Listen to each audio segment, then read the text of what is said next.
ठाणे पालघर जिल्ह्यातील 40,000च्या जबरदस्त long march नंतर आज नाशिक जिल्ह्यामध्ये प्रचंड मोठा लॉंग मार्च किसान सभा आणि मार्क्सवादी कम्युनिस्ट पक्षाच्या वतीने निघतोय। हजारो शेतकरी याच्यामध्ये सहभागी झालेले आहेत।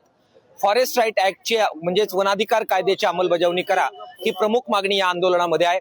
त्याचबरोबर जे पाणी समुद्राला वाहून जातं ते अडवलं पाहिजे, स्थानिकांना दिलं पाहिजे आणि मराठवाड्याच्या कोरडवाहू भागाला ते दिलं पाहिजे ही मागणी आम्ही घेतलेली आहे। किसान सभा सातत्याने शेतकऱ्यांच्या मागण्यासाठी लढते। आता हे दोन आंदोलन आदिवासींसाठी झाले, यापूर्वी बिगर आदिवासी शेतकऱ्यांसाठी सुद्धा जबरदस्त लढा किसान सभेने केलेला आहे। विशेषतः विदर्भामध्ये झालेला शेतकरी कर्जमाफीचा प्रचंड लढा आपण पाहिला। त्यानंतर उसाला भाव मिळावा यासाठीचा लढा नुकताच महाराष्ट्रामध्ये लढला गेला।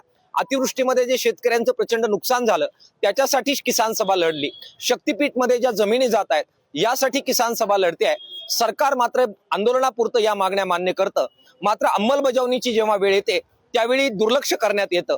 कॉर्पोरेट कंपन्यांसाठी, अदानी अंबानींसाठी काम करायचं हे सरकारचं धोरण आहे।